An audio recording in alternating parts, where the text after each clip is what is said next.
Hey, Ryan. Yes, Andrew. What did you think about Star Fox Zero? It totally returned to its roots. The action was great. The levels were a lot of fun. It was really flashy and exciting. I love seeing all the old characters back. It was a total throwback to Star Fox 64. Wow, it sounds like you really liked it. No, it was shit. They fucked it. Welcome, one and all, back to the Explosion of Happiness podcast, episode number 42. It is July 20th, 2016, and this episode is brought to you by Filthy Cock Soap. It may be hard being the only rooster in the hen house, but don't let that ruffle your feathers. Make your cock smell the filthiest. Handmade in Hawaii. I am your host, Ryan. I feel like I've heard that before. Is that from something? My friend Nate got me this bar. He was at Hawaii and he got me this souvenir. It's Filthy Cock Soap and it smells like cinnamon, so I'm going to make my cock smell filthy, I guess. Beautiful. Yeah. And I endorse it. So, anyway. And in this weekly podcast, Ryan and I talk about video games, as well as trying to find the answer to the ultimate question of life, the universe, and everything. Ryan, what did you play this week? I finally got around to playing Star Fox Zero. Amazing. After months of building up to that. And in just one sentence, did you like it? Did you hate it? One sentence? Yeah, just, get a... Because you always ramble, so just, really quickly. I mean, I'll let you ramble later, but come on, man, just... Bam, throw it out there. Overall impressions. Fine, you're gonna kill the suspense. I am! God damn it! It's called the Explosion of Happiness. I'm supposed to make it entertaining. We're never entertaining. The fuck are you telling yourself? Fine. This will just go like every other podcast. I thought Star Fox Zero was extremely disappointing. Really? Very disappointing. Well, tell me why. At first glance, it looks like a fucking Star Fox game. In fact, right. At its core, it is a Star Fox game. It is a fantastic action game. We've already said before that it's a very short game. It is. It's like 2 to 3 hours. But the missions that were in those 2 to 3 hours were, for the most part, a lot of fun. There was a lot of variety. I wish there was just more sequences for each type of mission. The best thing I can say about the game is that there were a ton of cool twists on the vehicles. You have the R-Wing, which can now transform into a chicken walker, which was actually a shit ton of fun. Because you could do that at any point whenever there was something underneath the R-Wing where you're fighting on ground or you're fighting inside the interior of a starship. You could just transform back and forth and do whatever you want. That was exciting. The Landmaster now has an upgrade where you can temporarily turn it into a fighter craft and just levitate off the ground and fly around. That was pretty cool. There's a gyrocopter, which was not that fun, but it was only in 2 missions. It was basically just a stealth mission sequence. It was the only one in the game I really didn't like. For the most part, though, the most positive thing I took away from the game is that an old traditional rail shooter game like Star Fox can still work, and it can still be fun. You can still have a blast with it. It's not outdated at all if it's done right. So it sounds like they didn't do it right, though. First of all, I gotta say, fuck you, Andrew, because you added to my disappointment in this game when I said once before that it was a reboot, and then you said it was a mid-quill, and it took place after 64, but before Adventures. It is not a mid-quill, it is a reboot. It is a complete one-to-one retelling of Star Fox 64. It is... Really? It resembles Star Fox 64 so much that the first 2/3 of the first Corneria level is exactly Star Fox 64. Several bosses from Star Fox 64 were brought back, and they were changed a bit to integrate what the big gimmick of this game was, but I'll get to that in a second. There was another mission from Star Fox 64 where you had to go down to a desert planet and rescue Slippy with the Landmaster. That was completely remade one-to-one with some slight changes, except now you were rescuing Peppy. And then on top of that, like I said, there were just a bunch of bosses. The characters that reappeared, Cat and Bill, Star Fox 64, it was kind of crazy because, well, I guess I just don't really know how I feel about it being a reboot. I didn't really like it because, for one thing, I'm glad that they wiped away all the bullshit that I didn't like about Star Fox, but they, not too long ago, re-released Star Fox 64 on the 3DS, and I don't know why they bothered to just completely retell that same story again. I mean, it is the same thing. Fox McCloud is a new member of Star Fox. He leads the team. He's new. He fights Andros. His father is a thing. And there were many, many nostalgia boners to be had while playing it. I loved seeing all these characters back. I gotta say, even though the characters are very, cheesy, campy, that's what Star Fox has always been, they were actually all very endearingly well written. I really liked. Back in the 64, they were cheesy and campy. It was kind of weird because it was still like a war drama. They didn't make light of it being an intergalactic war. It was still kind of a serious situation that wasn't too goofy. It didn't go full Undertale mode like I kind of expected it to, but it was still self-serious enough, but endearing in a way that I liked. and remembered Star Fox for being, and it wasn't pandering to furries and all that crap. So I gotta say, most of all, I really like what they did with Falco in the game. He's still Falco. He's still kind of a dick, but in Star Fox Zero, he's much more of a encouraging dick. He wasn't just being a fucking asshole to Fox. Like in the older Star Foxes, it always seemed like Falco just like fucking hated Fox, and he was just always just being a douchebag. In this game, he was just sort of like teasing him. There was a greater sense of teamwork and camaraderie from the team, and I really liked that. I'm just saying, It sounds like they were just making Star Fox what Star Fox should be. yeah, without any bullshit, and I liked that. And like I said, the action was really good. The traditional Star Fox missions were great. There was a lot of all-range mode sequences. In fact, like more than half of the game was all-range mode sequences. I have a question for you. Yeah, real quick. go ahead. I know during like all the trailers and stuff, you said the graphics were kind of like Star Fox is supposed to be big and flashy. Yeah. And you were disappointed by the graphics in the trailers. Is that true for the full release, or were you surprised by the fact that they were good? No, actually, I thought the game looked really great. That's cool. Like, you can tell it's, dated hardware, but because of how fast everything was moving and how big of the scale the battles were happening on screen, how flashy everything was, you didn't have time to really notice the details. I liked it visually. It was really nice looking. So, it's like I said, for the most part, it's a pretty traditional, solid sequel to Star Fox that I've been waiting fucking how many, I don't know, fucking, it's been since Star Fox Assault, which was like 2005 or something. Right. Yeah, it sounds like so far you really dig this game. Yeah, except everything was completely undercut by the shitty controls. Yeah, I've heard that before. Here's the thing. I am very, very patient when it comes to crappy control schemes, and when people immediately lose patience with how something controls differently, like paint controls, for instance, which you like it in Resident Evil, while most people hate it. Well, my point is, I always try to understand a control scheme and how it applies to the game. I don't expect every game to control like other games that I like. I don't expect this instant familiarity with every game I play. I understand there is a learning curve to things. And with Star Fox Zero, I came to it knowing there was going to be a learning curve, knowing it was going to have a goofy control scheme utilizing the Wii U gamepad. And my hope was if I just be patient with it, I try to get good with it, I'll learn to appreciate it. And the controls of Star Fox Zero just fucking suck dick. No matter really quick. Before you start getting into it a little bit more, overall, how many hours do you think you put into the game? Probably like 4. Okay. And do you think if you played it more, you get used to the controls, or is it just like a lost cause? Yeah, I started to get pretty proficient with it by the time I beat it. And the thing is, I didn't just play through it straight through. I went and played some training missions over and over. I played the first mission a couple times. I tried to get myself time to adjust. But one of the reasons why the controls are hard to get used to is because there are so many different vehicular segments. There's a slight difference with each vehicle, how it controls the gyrocopter, the landmaster, the chicken walker. And every time it throws you into a new sequence, you have to sort of readjust and learn. And it's just a whole bunch of different kind of sequences slapped together in a very short game. So it just doesn't stretch anything out long enough for you to get really proficient with anything in particular. Yeah, I'm not really familiar with Star Fox Zero. What is it about the controls? Is it like motion controls? So there's 2 things to it. Number one, it uses a gyroscope. That's actually not the problem. I actually liked the gyroscope because in theory, I could understand how on paper this design idea would have made sense, because traditionally in Star Fox, you control the movement of the R-Wing the same way you control your crosshair. In this game, since you use the gyroscope to aim, you control the R-Wing and your targeting separately. So you can maneuver around shit while still aiming separately, and it kind of adds a higher skill ceiling to it, you would think. But what breaks this is the fact that you have to look down at the other screen, because on the gamepad you have your first-person mode, and there are enemies that will appear off the screen, so far off to the side that you have to look down in first-person mode while you're steering the R-Wing, and you have to get used to looking up and down constantly and checking both screens and all these different directions, and switching perspectives constantly just gets really fucking overwhelming and disorienting. And I gotta say, the part of the game that I thought was gonna actually make the controls worthwhile, which was the boss fights, actually ended up being the worst thing about the game.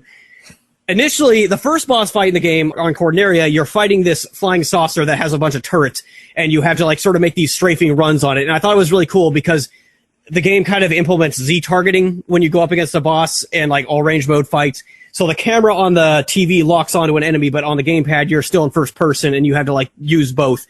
So you're like looking on the big screen to sort of dodge like fire coming at you, and you use the gamepad to target your enemies while you're flying. And I kind of liked the first boss fight because it was like, okay, I get it. It made sense. But as it went on, every boss fight after that, it just became this really...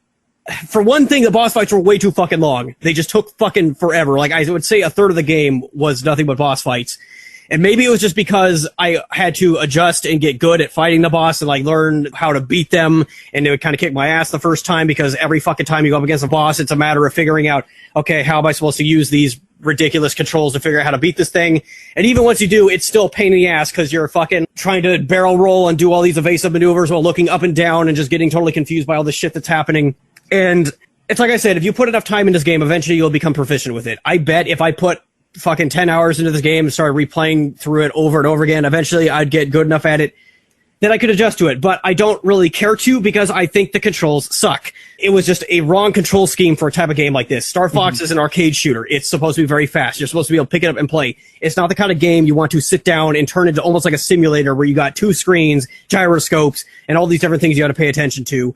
It was just the wrong choice for a game like this. Unless they were going to make the game much bigger, make it like 20 hours long or something, there was just no point to make it control the way it did. I have to say the people that would probably have the most fun with this game long term would be kids who have all day to sit down and really grind themselves into figuring out these controls and getting into their own heads. Yeah, plus when I was a kid, I feel what's the word? I mean, this is kind of like a first-hand opinion, but I feel like when I was a kid, like weird and awkward control schemes totally did not bug me, and I had a way easier time picking them up compared to being now when I'm an adult. Yeah, so that even makes sense with that. But yeah, hearing you talk about Star Fox Zero, which I know is a series that you loved, like 64 and all that, it just kind of reminds me of one of my biggest complaint about Nintendo is that unless you're Mario or Zelda, they've said that they won't release like another F-Zero or another Metroid or another Star Fox without some innovation. And they just let these huge gaps pass of years. And then they release it, and like you said, it sounds like you love everything else about the game except the control scheme, which was, innovative. Yeah. It's like if they didn't bother to innovate with these games, they'd make amazing fucking games. Here's the thing. Shigeru Miyamoto was the designer of this game. I don't think he's ever made a bad game until now. This is his first game I played where I'm just like, dude, what the fuck? And I feel like this game was his attempt to salvage the Wii U's design. He wanted to prove to everybody that the Wii U, the gamepad and the motion controls, all that could still tie into making it a unique experience. And it failed utterly. And it started to make me wonder if maybe Miyamoto is starting to lose touch with video gaming as a whole now, because he's also apparently the reason why the new Paper Mario games have been basically jacking off all over Paper Mario fans. But yeah, I won't get into that. Yeah, I've heard shitty things about the new Paper Mario too. There's a mission in this game where it's this giant Battle of Endor-sized open conflict. It's all range mode. You're flying around. You're taking on capital ships. Your the Carnarian fleet and Andross's fleet. Ships everywhere. It's the same one where Bill makes a return. I was like, oh, fuck yeah, Bill, and this is crazy and awesome. And there's this big enemy capital ship that comes out and starts shooting this laser at your capital ships, and you have to like fly between the laser and its shieldings, wait for the opening to fly in. Then you have to go behind the ship, drop into the chicken walker, fly into the core, take it out from the inside. You fly back out. It was this awesome fucking sequence. Like I said, the chicken walker thing, being able to transform back and forth between that to the R-Wing was just a shit ton of fun. And I was almost in like this childlike bliss in this moment of the game. Like, yes, this is what I've been waiting for. This is what I wanted. And right after that, that's when Star Wolf makes their first appearance. And I gotta say, there's a little thing that happens. I think Platinum was probably the ones that implemented this. Whenever you're boosting at a Star Wolf fighter and they're boosting at you and your cockpits line up perfect, it'll go into like a bullet time and do a full 360 spin around both of the fighter crafts before they fly past each other. And the first time I did that, I think I might have had a small orgasm. It was just little moments like that were like, fuck yeah, this is why I wanted Star Fox to come back. And this proves Star Fox can still be awesome and fun. Right. But then this need to gimp the entire game with this design that makes no fucking sense and is just a complete fucking hassle. I feel like I'm just saying what everyone else has been saying about the game, and I really hate that. I really wanted to be patient with it and see something better in it than everyone else did. But I really feel like even though you can, it's a short game. There aren't branching paths. There's only one path you can go in, and then you can go back. Yeah, there's only one path. It's A to B. Come on, Nintendo. Yeah, you remember in like 64, you would basically find alternate paths within the levels. In this game, you basically just find 5 medals in each level. I don't even know what it unlocks, because I heard it just unlocks like alternate versions of missions or something like that, and I just had no interest to go and seek that out. That's really disappointing. Yeah, so that on top of the fact that there's just so few sequences in the game in total, because I think they probably just spent all their time trying to calibrate these controls to be as good as possible. and still failed. That just kind of pulls the weight from underneath the game. So Star Fox Zero, it can offer some entertainment value, but it's probably the least good of the traditional Star Fox games. I think I probably liked it even less than Star Fox Assault. I'm glad that Star Fox came out for one more spin. I'm prepared for this to probably be the last Star Fox ever, because they're going to probably take from this lesson no one cares about Star Fox anymore, not just the fact that they're idiots, that they fucked it up. Yeah. And it tried so hard to target your nostalgia. Like, the end credits of the game played out exactly like the end credits of Star Fox 64, the same events. The team goes, they see General Pepper. Instead of running across a desert plain while the credits are rolling, they're like in their chicken walkers walking. And there was even kind of a touching little tribute to Iwata at the end where it said this game is dedicated to our wingmen who fell in battle. I was like, oh, that's about Iwata. Okay, that's cool. That's about it. That's all I can say. So I have two questions. If there was like an alternate controls game just called Classic Mode, would you, despite all the other flaws this game has, would you love this game then? Or totally. At least like it? Yeah, okay. Totally. Like, I would still say it's probably worse than Star Fox and Star Fox 64 because of its length and its lack of, alternate paths and stuff, but it's still a really fun game. The good sequences in the game are so good that if the controls weren't such a fucking pain, I would happily go back to it and replay through it and maybe try to master it and get gold medals and stuff. The thing is, I don't think I really said this. Like, I mentioned how the boss fights are just drawn out way too long, and they're actually the moments of the game that made the most, or the most frustrating. It took me like 5 settings to get through this 4-hour game, because after like every mission, I'd be so tired of just dealing with the controls and trying to get good at them and realizing, okay, now I'm 2/3 through this game and I'm still not used to this shit. I kept putting it down and taking breaks. So it was like a very fatiguing game to play through just because it was such a hassle to get used to the control scheme. And I hate the fact I'm complaining about this, because everyone complains about it. And it's like I said, if it wasn't for the dual screens, if it was just the gyroscope, the controls might have been redeemable. But because you have to constantly look up and down at both screens and you have to deal with the Z targeting and stuff, it's just a giant pain and it's frustrating. And then my other question is, if they announced Star Fox 02 for the NX, and they said specifically that it wouldn't have these control schemes, would you be willing to drop another $40 on another Star Fox game? Yeah. All right. Cool. Yeah. So overall, it just sounds like what could have been a great game just fucked up with one or two shortcomings. Yeah. Because it's like, I see the great game within it. Mm-hmm. There's an amazing game at its core. There were moments in this game where I had just a godly amount of fun, and I felt like a child again playing it. Then I would just immediately be retracted once I started boss fight. Okay, now I'm bumping into walls. Okay, now I'm getting hit by shit while I'm looking down at this other screen. This is fucking lame. This boss fight has been going on for like 20 minutes. Holy shit. Oh, I died. Now I get to start over. Now I get to do all this fucking, it's It's interesting though, because, that we both kind of played huge nostalgia trip of games this last week. I'm trying to use that as a segue. Are you done talking about Star Fox Zero? Yeah, I'm sure I forgot stuff, but fuck it. I'll hate myself for forgetting later. Oh, it's fine. So yeah, you played Star Fox Zero this week. I played a game called Axiom Verge, which if you haven't heard about it, it's a Metroidvania style game, way more like Super Metroid than the Castlevania games, as it doesn't really have RPG elements to it. Yeah. And it's a lot more like Super Metroid, where it's about getting specific tools, and the tools increase your ability to do skillful moves within the game. So by the end of the game, it expects you to have like some mastery over the controls. The controls are simple. My only complaint control-wise is I played it on the Xbox 360 controller plugged into my PC. By the end of the game, you have so many buttons that only do like one thing because you have so many different tools. You get hesitant sometimes, or it's like, okay, I want to use this thing. What button was it again? But the basic control scheme, the basic way you move, everything's made really well. And I think that is my only complaint about the game. It looks enough like Super Metroid that you can tell instantly that this is definitely a fan-inspired game of Super Metroid. But despite that, it still has enough of a unique aesthetic to it that it doesn't feel like the same game. The tools and upgrades that you get throughout the game, the weapons you get, again, like you can tell, definitely inspired by Super Metroid, but the guy who made this definitely put his own unique spin on it, and it's great. Like, the power-ups are completely different, yet still the same, and it was kind of fun, because as I was going through the level, I could see different obstacles that I obviously couldn't get by yet, different platforming puzzles, so to say, and I know, because I play these games so much, I'm like, oh, that means I'm going to get, like, something like a double jump or a grappling hook later. Oh, this means I'm going to be able to, like, shrink myself somehow later. Man, just like gameplay-wise, and music as well, and graphics, this game is fucking top-notch. Sweet. Story, it actually has a fucking story, which is kind of impressive.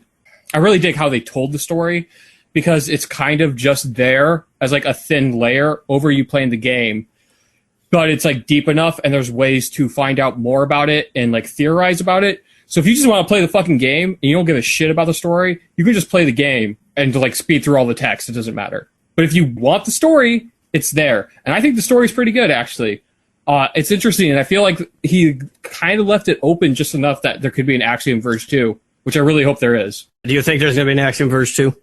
Yeah. I shouldn't say definitely. I should say there's definitely room for an Axiom Verge 2. I think it mostly depends on the creator if he wants to put the time into an Axiom Verge 2. I really feel like this game is like, I've heard it mentioned here and there, but I don't hear it talked about nearly as much as I feel like it should be, especially considering the controversy between like that Federation Force coming out and everybody's like, oh, you should have just made another Super Metroid, which they totally should have. You should have just made another Metroid game. Axiom Verge is that other Super Metroid game, in my opinion. It perfectly scratched that itch that I've been having, and it filled the disappointing gap that Federation Force left. One might say one of the reasons why Nintendo might not make a traditional Metroid is because there's so many Kickstarters doing the same thing. Which I don't think is a good enough reason not to make one, but that might be a factor. I mean, there's a difference between the minor leagues and the major leagues. That's not to say that if Nintendo made it, it would instantly be better. But if Nintendo did make a new Super Metroid, there's definitely grounds that it could blow everything else out of the water. They might fuck it up like Star Fox Zero, but you get what I'm saying. Yeah, so overall, though, it's a great game. First playthrough took me 13 hours. Because I didn't really use a guide, and I spent a lot of time like searching for and backtracking for the power-ups, which is something I enjoy about these games a lot. Going over the areas with like a fine-tooth comb and just like searching like, oh, okay, now that I have this drill, what can I get to? Now that I have this weapon, what can I get to? And speaking of, there's one tool that I think deserves special mention that everybody brings up when it comes to Axiom Verge. Everybody calls it the glitch gun. It's called the address disruptor. And it's really cool because you can like spray it around, it'll make blocks appear or disappear. But what's fun about it is it works on enemies, and every enemy has a glitched form that does something different. It weakens most enemies. Some, it like completely just nullifies them and turns them into an ally. Others, you get like control of the enemy somehow, and you can use them to solve puzzles. By like it turns them into a mobile block, or it'll start shooting laser beams that will break open walls that you can't break open. And it's really cool to like just spray everything down and figure out the best strategy to take out certain enemies. Like some of them, it's not worth the time to glitch them out. Others, it's very much ideal to like glitch them out and then just like run past them because they have so much health. It's like a waste of time fighting them. But it just adds that extra layer that makes it different enough from Super Metroid while still obviously being, a love story to Super Metroid. So overall, about this game, if you've played any 2D Metroidvania game, especially Super Metroid, and you like those games, I cannot recommend Axiom Verge enough. It is amazing. And if you haven't played Super Metroid, you're a piece of shit and should play Super Metroid. I never claimed not to be a piece of shit. Well, actually, I have played Super Metroid. I just never beat it. Because you're a piece of shit. Like I said, never claimed not to be. So other than Star Fox Zero, did you play anything else this week?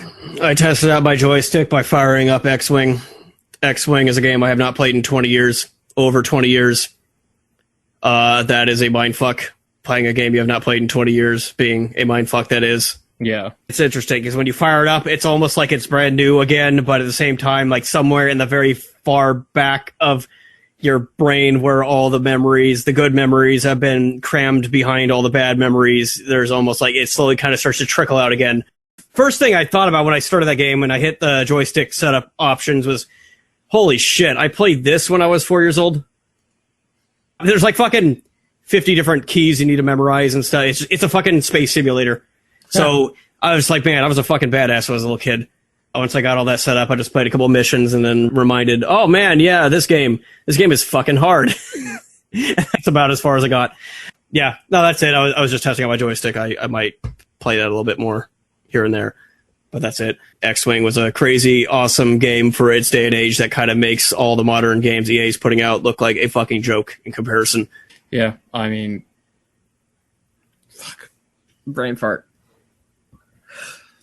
Oh, shit. God damn it.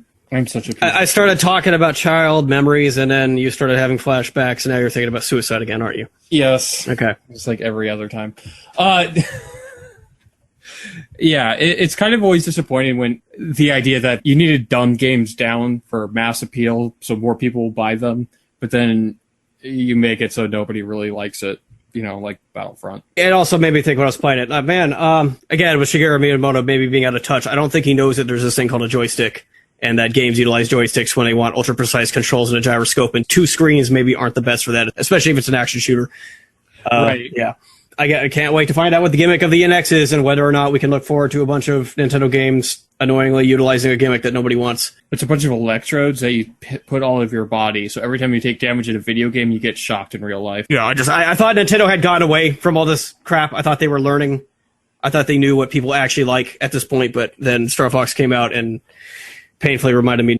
So really quick, Pokemon Go update. Still liking the game? Still playing it? Sure.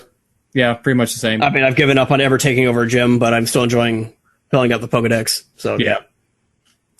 Yeah, I hope they expand that to make it more fun. But, right now, it just feels like a real-life collectathon, more or less, and I'm getting pleasure out of that. But a lot more news stories have come out regarding Pokemon Go. Yeah, I know. And the one that I really like is a police officer was standing outside of his cruiser that was parked on the side of the street. Okay. This is Baltimore police, and the Baltimore police have, body cameras, and he's looking at his cruiser talking to somebody. And a fucking driver it looks like he's going 30 miles an hour, just crashes right into the cruiser. Oh, God. And then he admits that he was playing Pokemon Go while driving. Yeah, that is. I'm surprised anyone would ever admit to that, because that's pretty embarrassing. This is At least say you were texting or something. Hitting a parked car is embarrassing. Hitting a parked police cruiser, that's like go home and kill yourself so you never have to look at anybody other again. Embarrassing. Yeah, I'd hate to be him and be in the news right now. Oh, God. I don't know if they showed his picture at all, but if your friends knew you did that, or the people that you worked with, they blurred his face, it looks like. Even though they blurred his face, he still looks like a total fucking douchebag. He's wearing a wife beater and everything. There's a website that a developer is still in the process of creating called Pokevision.com, where it's basically this giant overhead. It's basically like Google Maps, but it shows you where every Pokemon is in the world, basically. Yeah, I was hoping somebody would make something like that. Every time I've been searching up my location, it freezes up and can't display shit. But it seems like kind of a big cock tease, because if you see something really rare you want, you got 10 minutes to get down and get it or something, because the windows for catching Pokemon is so short, to my knowledge. It is pretty short, yeah. The other day, there was a 390 Eevee, and that apparently I clicked on it right when it disappeared. Because as I threw one great ball, it broke out immediately and ran away. Oh, that's why they run away? Yeah, I think that's why they run away, is because the window closes. I thought they run away just because you fuck up, but that's lame. Okay. Yeah, I've had that experience too before. Yeah, and I just wanted to kill myself at that point. And of course, my girlfriend was right there with me, and she fucking caught it, and then involved it and got a Flareon, which was the only Eevee evolution she was missing. So she has all fucking 3 right now. So what they need to do to fix this problem is allow people to trade, and not only trade other Pokemon, but trade for money too. That way, you can just put them up on a marketplace, and then everyone can pay for Pokemon, like in Counterstrike for gun skins. Yeah. It'd be like a Pokemon trafficking service. You just made me realize something though when you brought up CS:GO skins. Pokemon already have skins. They have shiny forms. Yeah. Just wait until they start dropping instead of getting eggs, you get loot boxes that you need to buy fucking keys for. Yeah. And then you have a chance of getting the shiny skin for Pokemon. I would turn around and sell it for real life money. I would expect skin. I mean, I would be surprised if shiny Pokemon aren't in the game already. I suppose somebody would have found one by now if they were, but I expected that to be a thing. Well, shiny Pokemon weren't added until Gen 2, so probably when they add Generation 2 Pokemon is when they'll add shiny Pokemon. And fuck me. Now, imagine you come across one of those and it runs away. Yeah. What I find it funny, too, is this is going to happen, because this always happens in these kind of freemium games and online games in general. I'm pretty sure when they release Generation 2, they're going to make the leveling for the current levels a lot faster and add a new tier of levels and a new tier of CP. So all the people that are spending a ton of money to get CP, 1900 Pokemon and stuff, and level as fast as they can, when Generation 2 comes out, everybody's going to have that shit. And now you're not shit unless you have a CP 3900. Yeah. And I cannot wait for the outcry about that for people who just aren't in the know about this kind of shit. I'm sure there will be power creep. Oh, there's always power creep. Playing Pokemon Go made me do something. Okay. I bought Alpha Sapphire a while ago, and I didn't play it that much, and it's making me play Alpha Sapphire again. And Alpha Sapphire. Oh, is that the remake for the DS? Yeah, that's the Generation 3 remake for the 3D. I didn't know you. I didn't know you even got that. Yeah, I bought it, and I think I beat like 2 gyms, and I'm like, fuck it, I'll just restart it. Because I started playing Pokemon, my girlfriend started playing Pokemon Y, and then she dueled me, and she beat me. And I'm sure you can relate to this, Ryan. When your girlfriend beats you at a video game that you need to be better at her then, nothing is more... That never happens. Never. It will happen one day. I mean, she might physically beat me after I beat her metaphorically. What? Nothing. What now? Nothing. I mean, I have an excuse. I have my whiny cop-out, and that's I had a lot of shitty Pokemon at the time. And then I got a lot better Pokemon, and now I'm ready to kick her fucking butt. She caught me off guard before. Is this whole game just going to be who grinds the most? No, because it sets you to level 50. Wait, you get... Oh, okay. Yeah. Okay. So you like when you challenge people, you can pick play with your real levels, but the default option is to put all the Pokemon at level 50. Okay, I want to move on from Pokemon and knock out some other news stories because we talked a lot about Pokemon these last 3 weeks. G2A has begun a verification process for sellers now where you will... it says it will involve social media profile account verification, phone number verification, can only sell 10 products at any one time without further verification. So I'm wondering if that means it requires all 3 or just one phone number or one profile account, but it's about time that they finally did something. Yeah.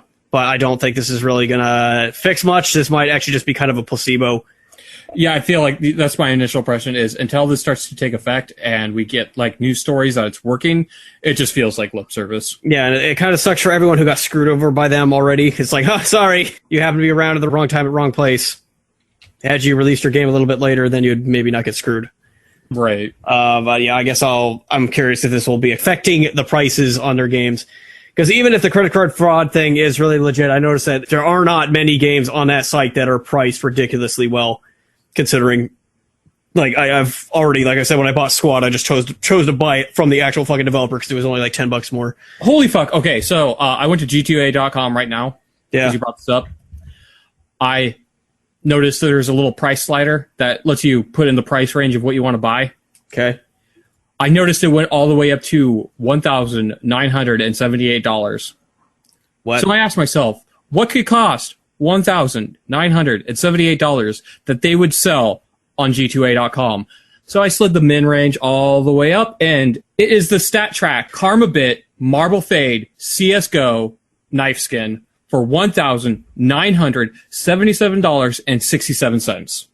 You know, I was just about to call it. I knew it was going to be a skin. Welcome to video games. Oh my god, what the fuck? I mean, it's a very nice looking skin, I guess. Sadly, I've seen dozens of idiots on CSGO who buy this shit. Yeah, I just got a job. I bought this. Hundreds of dollars. So what? So you can tell people you bought this, so you can show people you bought this. That's all it means. Oh, wow. I don't even like this kind of knife. Like, there's other designs of knives, but most of the ones that fucking cost shit tons of money look ugly. I mean, I'm sorry, I get it. If you're a fucking retard, I'm sure you'll think this looks cool. Dude, it looks so edgy. It looks like a dragon's tooth. But you see, it's a stat track knife, so every time you kill someone with it, it keeps a counter. And you can look it up on your stats page. Yeah. It's... Oh. Yeah. It gives me such a boner. It's all about the stats now. Microsoft is now charging for Windows 10 Enterprise Edition. And everyone who bought that or downloaded that totally deserves what they're getting. Not just charging, it's a monthly fee, isn't it? Well, yeah, it's a monthly fee. $7 a month. And it's just the Enterprise Edition. They didn't say anything about regular Windows 10 users. It's not like a couple years from now they're totally going to just shove a dildo up their ass, too. And basically, the Enterprise Edition is the corporate edition, I'm guessing, right? Yeah, it's like the business edition, yeah. It's for, like, businesses. The thing that really bugs me about that is what fucking companies are running a modern OS. Most of them are still fucking doing XP or 95. Correct. There's now I don't know about you. Oh, that's right. You don't have the Windows 10 update. Mine now shows a timer. It says 9 days, 3 hours, 40 minutes, 10 seconds left. I have a little thing that shows it to me. It just doesn't automatically download for whatever reason. They never tried to like force it down my mouth.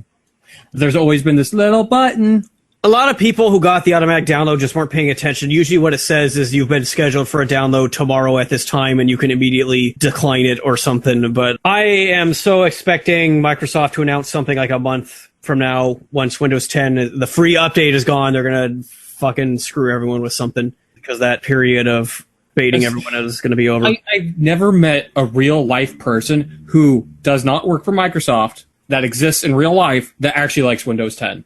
The only people that I see that say they like Windows 10 work for Microsoft, or there's somebody on the internet saying that it's not that bad as everybody says it is. Which just makes me think that they're fucking shills that are astroturfing for Microsoft. Probably. Microsoft and EA both do that a lot. Yeah. More than anyone would even want to believe. I want that to be my job. I would love to fucking just go around on the internet, post on Reddit and NeoGAF and 4chan about how awesome Microsoft 10 is. And Metacritic. And Metacritic, yes. And Steam reviews. And upvote the Star Trek Beyond and say it's a good movie. Oh, yeah. Well, first what you gotta do is move to India, and then EA might hire you. And that's why driving in Bellevue is shitty. Yeah.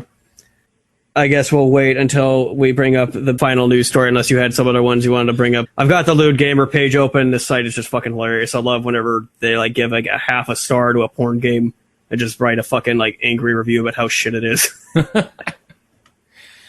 Man, in order for a porn game to be good, it doesn't. All it has to have is nice art, really. Oh god, the captions underneath these screenshots are. You might think I'm crazy, but I don't even care. It's hip to fuck bees, and it's like a chick getting fucked by a bee monster in some platform. Anyway, that's what I'm into. Yeah, I guess we're just burning time, so take it easy and chill out. I'm drinking a really shitty watermelon Arizona iced tea beverage. It's not that good. I love their AP, their Arnold Palmer shit. That's so good. Yeah, I've had some that are like magical, and then these kinds are just flat. And the fruit punch isn't that bad, but when it comes to Arizona, their Arnold Palmer is the best one, I think. So are we just waiting for our special guest at the moment? Yeah. Are in the field? Let me know, do you hear it? Hold on. Do you hear an echo from my mic? Because I'm going to have to keep the speakers on so she can hear you talk. No, not really. Like I can kind of hear it. Yeah. By the way, just for everybody at home, this is going to be yet another podcast where we talk about porn. When we first began recording podcasts, we did a beta podcast. We did 5 episodes, 6 actually, technically, where we would practice before we launched our first episode. And the very first thing we ever discussed was, in fact, a porn game. And now we're going to bring this podcast full circle. Who was the author of Hitchhiker's Guide to the Galaxy? Douglas Adams. Douglas Adams. We're going to somehow shoehorn some sort of point that he would make into this podcast by taking us back to our roots. We are going to talk about a porn game. Douglas Adams doesn't do that. He doesn't show a point. The entire point of his books is that there's no fucking point. That's my point. Thank you for agreeing with me. Yes. By the way, can I talk about Douglas Adams just really quick? Go ahead. Wait for Chelsea. Yeah. Hello. I read all the Hitchhiker's books when I was in high school, like freshman, sophomore, and junior year. And I have to say, Hitchhiker's Guide to the Galaxy and Douglas Adams in general, and also a little bit of the Dirk Gently series, which not as good as the Hitchhiker's Guide, but I still really like them. Really, like, just helped me get basically what is my sense of humor. It's a lot like smashing your brains out and wrapping around a large gold brick. Yeah. It's just, like, the random nonsensical but still somehow makes sense kind of writing that he did, which I feel is, like, all over the internet now, but it isn't done nearly as well as he did it. And personally, one of my favorite scenes from the books is, like, they turn these 2 missiles where they shoot them with, like, a transmutation ray, turn one into a flower pot and the other into a whale, and you get just, like, the introspective of the whale as he becomes self-aware in those 30 seconds of life he has. Just random-ass shit like that I feel games like Undertale try to copy to some degree and just fall short. Since this is episode 42, I would just like to say thank you to Douglas Adams. That was very heartfelt. Right. Rest in peace. Rip Cod, Rip Cod, Rip Cod. Rip Cod, Rip Cod, Rip Cod. Do you have your notes? Oh, Yes. Yes, I do. Our in the field correspondent agent. Yeah. Chelsea. So, like I said, bring us back. Like, if you thought this was just a generic video game podcast, we're about to blow your mind. We're about to do what other podcasts have too much dignity to do. Because we are completely shameless. That is true. All of us. We're also free. We have free minds, and we're very open about anything. Oh, we have lots of free time. So that brings us, yes, that brings us to the big story that will bring us all together. The story of the year, that a amazing game called Breeding Season was canceled. I'm now going to hand it over to our special guest, Chelsea, who happened to be a very adamant fan of these creators and this game and can go into details of this very sad, yet what will be undoubtedly historic event. Do take it away. Yes, hello. Oh, hello, Mike. I'm Three supposed to... dots. Yes, yes, I know. Beautiful. You're perfect for this podcast. Right? Yes, we'll have to make her a regular soon. Okay. The game Breeding Season. I've been following it since I was just out of high school, going into college. It was this weird little game. It was a farming sim, but it had hardcore porn scenes. And that was the important part. Very strange. Naturally, the furries were all behind it, and Well, the art when it comes to the furries really ranged from it's completely human to you're actually fucking an animal. Yes. The furries. Like it's a straight up you're fucking an actual wolf. Like, yes, there's a wolf man, and there's a guy who kind of has some wolf features, and then it's literally a wolf. What I admired about it was, yes, it had something to please everyone. If you weren't into that furry shit, you could totally ignore it. Right, because there was like demons and elves. If you like the furry stuff, there was the wolf people. There was cat girls if you like Neko Mimi, or if you wanted to watch a guy put a dick in a donkey, there was that too. yes. Or if you want to watch a guy put his dick in his daughter donkey, you could do that too. God, game of the year. Game of the year. The one thing they didn't do was threesomes. I was gonna say that's probably what broke them all apart was when they realized that orgies were out of the picture technically wise. Could you be a female farmer? Yes, and a male farmer, actually. Ah, what the fuck? Yeah, The see, game needed to be... It was a game for everyone preaches about diversity and inclusion, but this game was a bar beyond anything else in the industry. This is up here with like PT being canceled. It really is. Yeah. What's really tragic is it was really starting to look good before it all went to shit. So sad. They did a complete retcon of the art a while back. I think it was 2-3 years. They hired an entirely new artist. So the art director at the time, oh shit, I wrote a bunch of notes, but I'm really not good at speaking. Welcome to doing podcasts. Damn it! Now you know what it's like to be me. It's a hard life. Oh. Okay, so let's go through the motions. There was a small team of 5 people, right? Starting out, it was 3. We don't need to worry about too much about the history. Yes. Just go to the big bulletin. So like a couple months ago, there's 5 people working together on this game, and then something happens. Okay, there's 5 people. There was H-Bomb, S-Purple. There was a coder I don't know the name of. He was probably named, but I can't find the receipt. Okay, so move on. There was also Subtank. He was an artist, and Vanilli. She was also an artist. S-Purple was supposed to be the art director. H-Bomb was supposed to manage the whole thing. And it all started to come apart at the seams when there was some sort of dissension in the ranks. S-Purple expressed his unhappiness in various passive-aggressive ways. And apparently H-Bomb, the guy who was running the entire show, he thought it was just a family issue. And he's like, oh, I get it. You have family issues. I have family issues. It's cool. S-Purple repetitively blocked the hiring of a production manager, which would have smoothed things along. There was the first warning sign right there, but H-Bomb didn't do anything about it because S-Purple had a significant share in the contract. So, I mean, you couldn't lose him or you were pretty much screwed for the project. Everything unraveled when on July 4th, Vanilli, who was originally hired on as an animator, sent in her 2-week notice stating that she'd assumed too much responsibility that she was not hired for. And the statement made on her Tumblr, she complained that not only was she an animator, but she also was the PR manager, and she had to redraw, trace color, and cut up the images before she could actually animate them in Flash. I've done this sort of thing. I used to do this sort of thing. So having that much of a workload on you is a really shitty place to be. Not to mention they wouldn't claim her as an employee, so she had to do a 1033 for taxes. That is also shit. But yes, it was not a good situation for her, so she left. Soon after, S-Purple left and he took his art with him. Apparently he'd been planning his exit for a while because the other artist, Subtank, drew and colored and basically collaborated with this guy on another project unknowingly. He said he thought it was an expansion for the original game Breeding Season. And he didn't know what he was plotting. He pulled the plug on the whole project, he left, took his assets, took his money, and left everyone else for dead, basically. Refused to sell the assets to H-Bomb, actually.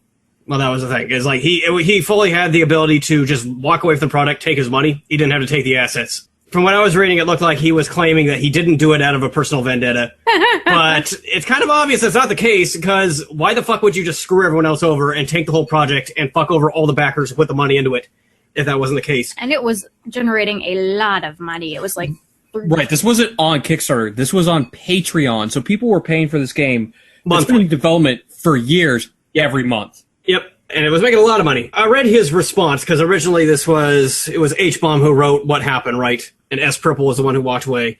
And H-Bomb was making it sound like S Purple was doing this out of spite. Purple responded later and said, no, he's trying to take the assets and go like actually deliver a proper game. Right, he's supposedly working on a new game now. Yeah, because he didn't think breeding season was ever going to be finished. It was impossible and it wasn't being managed right.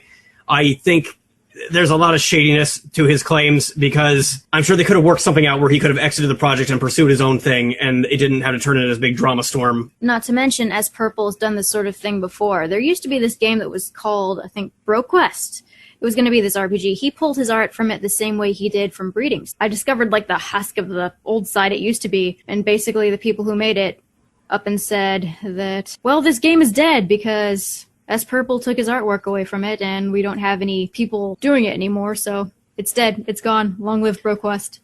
Yeah, and he's probably going to do that again and again and again until he won't get funded anymore, and I don't think he'll get funded after this. Are you kidding? It already has $11. $11. Yeah. A month. Yeah. I hope that's all it gets.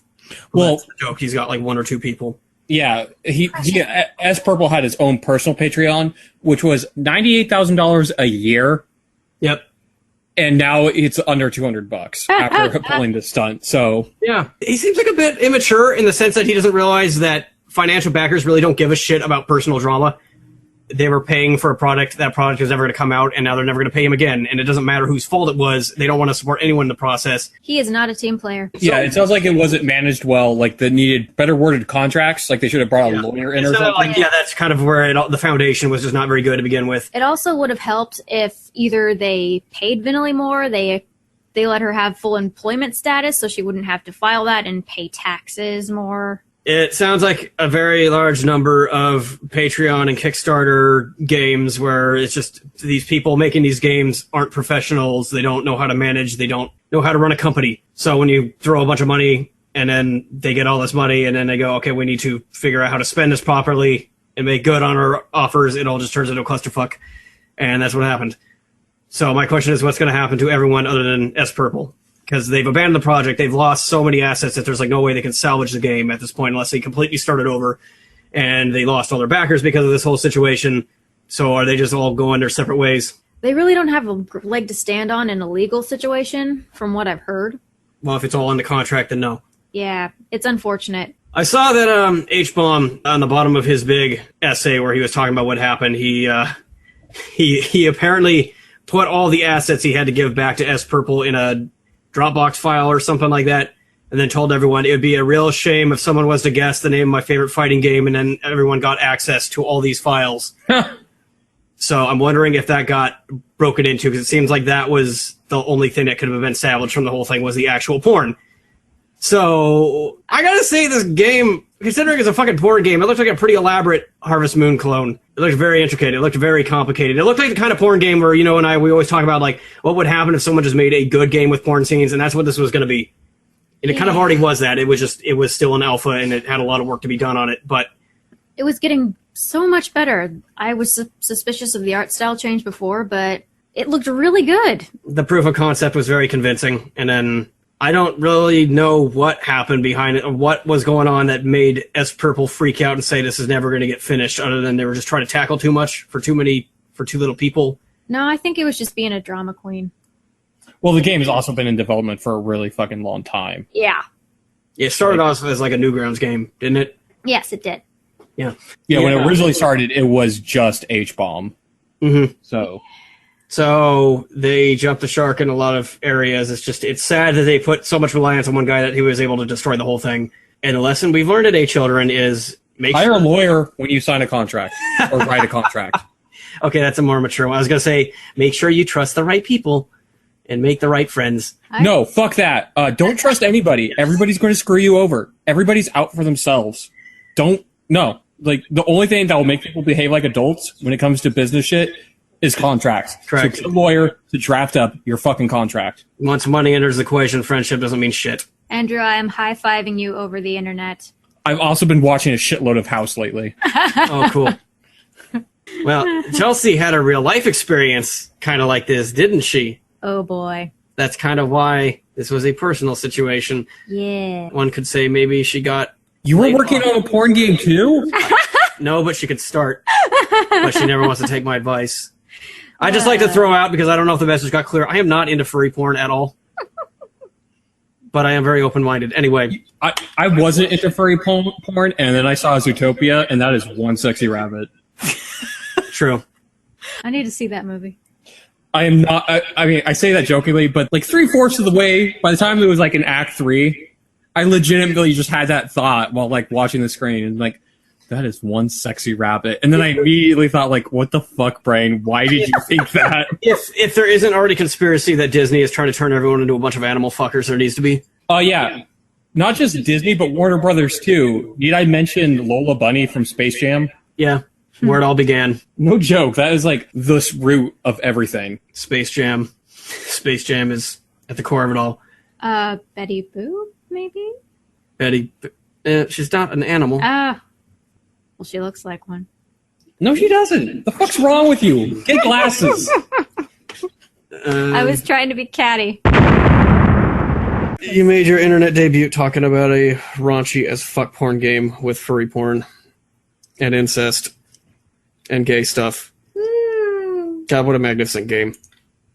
Wait, you mean I could have been a female farmer that could not only fuck dick wolves, but I also could have had sex with cat girls? Yep. Honey, you could fuck any...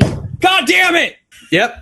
You should have seen this game. I watched her play it. It was magical. They factored so many ideas into it. Now, could you breed females from... Oh, no, you just harvested something from them. Actually, you could. You could? Yes, they had the monsters had these things called genes and traits. If you bred one monster with another monster enough times, eventually their offspring would have that trend or a mixture of those trends. One of the trends was Futanari. Oh, okay, so it had that too. Yeah. Shit had everything. They even had STDs, for Christ's sake. Okay, yeah, so the guy who walked away from the game was just being a total bitch. Yep. They were trying to make the greatest game ever made, and then he just couldn't understand that and walked away. They couldn't all just get their heads out of their asses and realize that they were doing God's work and there was bigger things than themselves. Well, that one guy. Wouldn't it be funny, though, if someone just particularly dedicated fan were to guess my password to my Dropbox account? I'm the worst at coming up with secret passwords. I always put something obvious like the name of my favorite fighting game series or something, and we're able to get a hold of the folder containing every file involved in the game's creation. Then wouldn't it be funny if they went around posting to this to various places like, say, 8chan and the LK forums, etc.? That would be illegal since those assets belong to S Purple, and therefore I would never condone someone actually doing that, but wouldn't that be funny? I got a hat tip him for that, because, yes. That is, yeah. I really hope that happens. I'm not kidding when I say breeding season really was pushing the industry forward. They were striving for something that no one else was bold enough to do. Yeah, like, Jesus Christ, seriously, Stardew Valley, if it had sex in it, just straight or homosexual, very vanilla sex, it would have been so much better. Well, we've done it. We talked about a porn game on this podcast. High five. Yeah, I think it's because we're now at a point where we just don't care. Well, Shall we go back to the kitchen? Like I said during Stardew Valley, when I was talking about that game, it's like, I kind of just wish this game had fucking in it. Yeah, anyway, Chelsea, you may now go back to the kitchen. Okay. Okay. Off I go. Yeah, wait. Goodbye, everyone. Thanks for having me. We don't get guests on this podcast very often. Maybe I should call up Jeff Gertzman. Maybe he'll be interested. I'm sure he'd take interest in us. Yes, indeed. We're pretty high profile. We got a whole 2 subscribers. I got 4 subscribers. I had a total of 3 Twitter followers at one point, and then they were probably like, well, this guy's a piece of shit, and they unfollowed me. And then some guy from Tech Raptor started following me, and then he unfollowed me. So I keep shooing people away. I can't help it. Why the fuck did that Tech Raptor guy follow you in the first place? I don't know. I think a lot of people just follow people and then wait for them to follow you back, and if you don't, then they unfollow you. It's just a way to get more followers yourself. But I mean, who doesn't like a turtle with cannons coming out of its back with an American flag? Right. That just makes me so appealing. Anyway, Andrew, what kind of avatar would you like Chelsea to draw for you? Because at some point, if you ever decide to start an actual social media presence like me, then... Okay. I got it. A humanized male Empoleon fucking a humanized female Greninja up the ass while she's squirting. So what I'm learning is this podcast is actually documenting your transformation into a furry. No, humanized. Oh, humanized. Okay, that's fine. Yeah. My policy is anything can be happening as long as the chick is hot. That is totally my policy too. Yeah. I don't care what it could be. It could be a robot, could be an animal, could be a person related. Doesn't matter. Anyway. Hi, Mom and Dad. I don't know how you found this, but feel free to turn it off. Please remember that your son is not a neo-Nazi. We just do it for him. No, totally not. No. Why would I be? Just remaining anonymous online is a very important thing. I'd like to reinforce that, despite all the idiots who like posting their personal information on everything now. Don't do it. I don't know what kind of mood I'm in right now. I would say I'm disappointed in myself, but I'm actually not. I'm very happy with what we've done here, even though it's fucking disgusting and abominable. And we're not just talking about my voice. We've finally reached out and become something unique. We should talk about more porn games. We should just try and get sponsored by Lewd Gamer. I agree. I'm looking at their reviews right now, and some of these games look pretty alright. I gotta say, there's been some like Metroidvanias with porn scenes in them that... What? Okay, hook me up. I need I gotta look up the name, but I know there's been a couple, like, side-scrollers, shooters, and stuff. I saw some, like, 2D Resident Evil knockoff as well. There's some pretty decent-looking ones out there. We shall see. We're only 8 episodes away from episode 50, and by the time we get to episode 100, we're gonna be talking about nothing but porn. Well, we're 10 episodes away from doing this for a year. Yeah, I know. So, imagine if we keep doing this. With us. We have nothing better to do, that's what. That's true. It's true. Like, if I didn't have this little weekly podcast to do, my life would be so devoid of personal creativity that I probably would have just killed myself. Soft, sad music in the background. Little violin music. Yeah.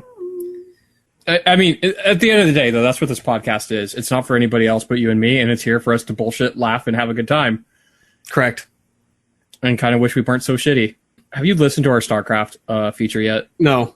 I'll probably try to get to that by next weekend, because features were kind of a lot of work. Yeah, if it's hot dog shit, I am totally down to re-recording that. I don't think it will be. Because we probably shouldn't have started drinking before it. Oh no, I think it's gonna be great. I'm expecting that to be a bunch of rambling hot dog shit. All the better. Yeah. Which, by the way, if you're listening to this, yes, we're having a feature for StarCraft 2 come out. The gameplay's fun and nothing else. Yeah, I can agree with that. Yep. Now all we need is Half-Life 3 to come out, and I can be disappointed in everything. Finally, the circle can be complete. You just set it back another 10 years. I don't care anymore. Valve, go fuck yourself. Mm-hmm. Why don't you add some more skins to Counterstrike? That's totally what we need. Why don't you update TF2 again, make it shittier? Why don't you hold another tournament for Dota so that teenagers can jack off to their idols and turn gay for them even further? I think this is the point where we stop before Ryan starts yelling something anti-Semitic. Hitler did nothing wrong. Don't cut yourself on the edge there, huh? Hey, this podcast is nothing but edge. That's right. We are so edgy, no one can bother to listen to us. No one can contain how great this is. Our greatness. Your self-esteem is good. That's right. Confidence is key. And I'm sure confident of myself. This is the best podcast ever in the universe. Can you still download Breeding Season? Is it still playable? Yeah, there's like the playable like tech demo that's out there somewhere. That's it. Get it while you can. I It's a good. deleted all my files that I had. Why?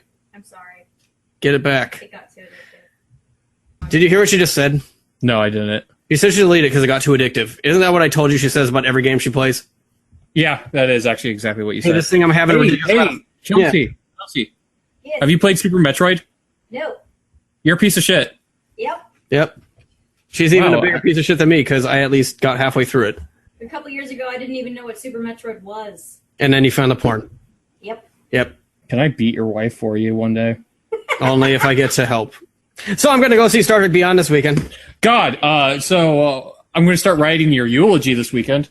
Yeah. I mean, it might be safe to do that just in case. I don't know what that says about me that I'm like willingly throwing myself at a movie that's probably going to piss me off, but I think I have the right expectations, which is this movie's going to suck. So if it doesn't suck, then it can only be uplifting, right? I mean, I have to go see it because I am, in quotes, a Star Trek fan, and by definition, I have no choice but to hand my money over to Paramount, who continue to fuck the series over and over and over again. Because that's what we do. I would say, from my point of view, it does feel like Star Trek is your favorite IP. Well, no shit. At a young age, I would say Star Wars and Star Trek were kind of on the same level back and forth, and then as I got older, I appreciated Star Trek more. And then Star Wars got shittier. And now Star Trek is starting to get shitty. And now I'm starting to realize this possibility, oh man, what if in a couple years I don't like Star Trek anymore? I have never thought about that before, but it's actually seeming to be a possibility. It all rides on what happens with this new series. And I just can't stand the New Age fans who love bullshit and will praise bullshit and will condemn those who don't like bullshit. Like Sulu is gay now. If you think you like Star Trek because you watched it when you were a kid, but you haven't seen it since you were a kid, except for the new Star Trek movies, TNG is on Netflix. Watch it, or at least watch the good episodes. Yep. You can find lists online that tell you the best TNG episodes. Watch those fucking episodes, man. Yep. TNG is so fucking unique, I feel, especially in this day and age where so many other types of media try and copy its message, but they're missing something that the next generation isn't. I personally believe TNG is still wholly unique in this era that we live in. And this new movie is not going to live... Well, I mean, technically it's not... It's an original Star Trek, but I haven't watched those. I think I've barely seen any of the original series episodes. I can give you a list of the best ones. All right. But even those aren't like TNG. Those are just out there and weird, aren't they? No, they're a lot like TNG. Oh, they're just a lot campier. I mean, it's from a different era. It's from the 60s. And the original Star Trek is fascinating to watch because it has a lot of messages that were relevant back in that era. There was a lot of like stuff involving the Cold War and, racism, social issues in America and stuff, civil rights movement and all that kind of stuff. So, the new Star Trek series is probably going to be about a bunch of bullshit because most of the fucking giant social trends now is a bunch of bullshit. Can't wait. The rumor is because Nicholas Meyer, the creator of The Wrath of Khan and The Undiscovered Country, is helming and writing the first episode, it's going to be based between The Undiscovered Country and The Next Generation. So it's going to be a mid-quill? Yes. And that's a very interesting era. I don't believe they're going to do that because it just means they would actually have to make it good because they're landing it right in the middle of... It's basically between the last original series movie and the beginning of The Next Generation, and in that era was... I'm sorry. Wow! Yeah. In between that era was where the Klingons and the Federation became allies, so that's probably what that series would be about. But what they have said is it's going to be an anthology show where every season is going to take place in a different era, a different setting, with different characters, I think. So... Oh, so like that... Like American Horror Story? It might be like some time travel concept from the future has to go back and go through different eras to fix something or something like that. I don't know. Yeah, that's bullshit. I do like the idea that every season is unique, though, and has a new crew. I like that idea. They said it's not just going to have a new crew. They said it's going to encompass multiple crews. So they're definitely going like some Game of Thrones-sized epic scale, tons of characters, lots of big dramatic events, 13-episode arc structure. So, yeah, I'm very curious. And because I'm more invested in finding out what that is, I'll go see Star Trek Beyond and just hope to be entertained. I would like for the resolution of whatever conflict that movie is to be interesting and not just Chris Pine jumping over things, running and punching things, because that's what it was in the last two movies. Enough said. God bless America. Fuck yeah. That should be our new sign-off every week. No. Why not? Because fuck you. God bless America. All right. Go Team Valor. If you like this podcast, you can subscribe, stream, or download it via the RSS feed on www.explosionofhappiness.com. You can also find this podcast on iTunes or stream our content through YouTube under the channel Explosion of Happiness. If you have a Twitter account, you can follow my personal Twitter, Ground Tank, where I'll be forwarding our uploads to it as well. And if you've listened to this podcast or any of our podcasts, sincerely, thank you, and seek help. Please do. And until next week, goodbye.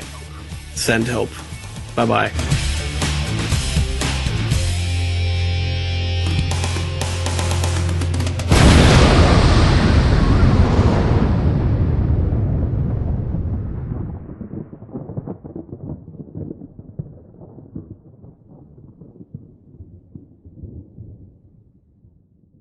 Kind of don't want to shit on Star Fox Zero because of the fact it came so close to being what I wanted, just with some really fundamental idiotic design decisions that if they had just not done the things they had decided to do, the game probably would have been fantastic. Yeah. and the message is going to be totally mixed up.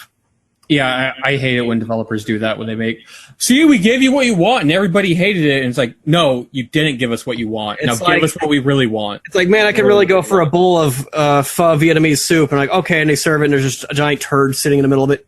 Like, Right. well, what? We gave it to you. Like, yeah, but you also took a shit in it. And like, but we still gave it to you. We're not going to make you pho anymore ever again. Yeah. Obviously, you just don't like it at all. I wish people would start using YouTube Stream, because Twitch has been banning everything. I noticed they've been banning games like every week. I guess there's like 3 other games that they just banned. And what was the last one that you told me about? That was a really weird ban. Oh, they banned Night Trap because it wasn't That's really right, a Night game. Trap. But then they still allow Her Story. So they're full of shit. Forgot to mention Call of Duty 4 Remastered. It's not really a news, but they released... they showed the whole first mission from Call of Duty 4 Remastered, and it looks nice, but I just love how all the commenters are like, oh my god, it looks so amazing. The graphics used to look like shit, but now they look so good. And then I look at the old Call of Duty 4, I'm like, do you think this looks like shit? Were you like 5 years old when this came out? Probably. It's weird how like when we think nostalgically, like older games were like 16-bit, 64-bit, and now everyone's like, oh, the 360, man, those are the days. Back when games looked crappy. Yeah, I'm just still amazed people care about graphics so much. Yeah, I don't know. Like, yes, the PlayStation 4 and Xbox One look amazing, but I thought the same thing of the PlayStation 3 and Xbox 360. And it's like, I feel like once you hit a certain point in graphics, for most kind of games, like, I think like horror is an exception, but for most kind of games, improving your graphics isn't really going to improve the game anymore. I think we've kind of hit the point where graphics are rarely, and now it's like games that can manage to be atmospheric or like use horror like PT are the only things that really are technically impressive. I thought Uncharted 4 looked kind of cool, but it's on the PS4 with 30 FPS, so yeah. I realized as I was playing through those older games and I didn't like them at all, it's because those games were totally just about being technical pieces. Yeah.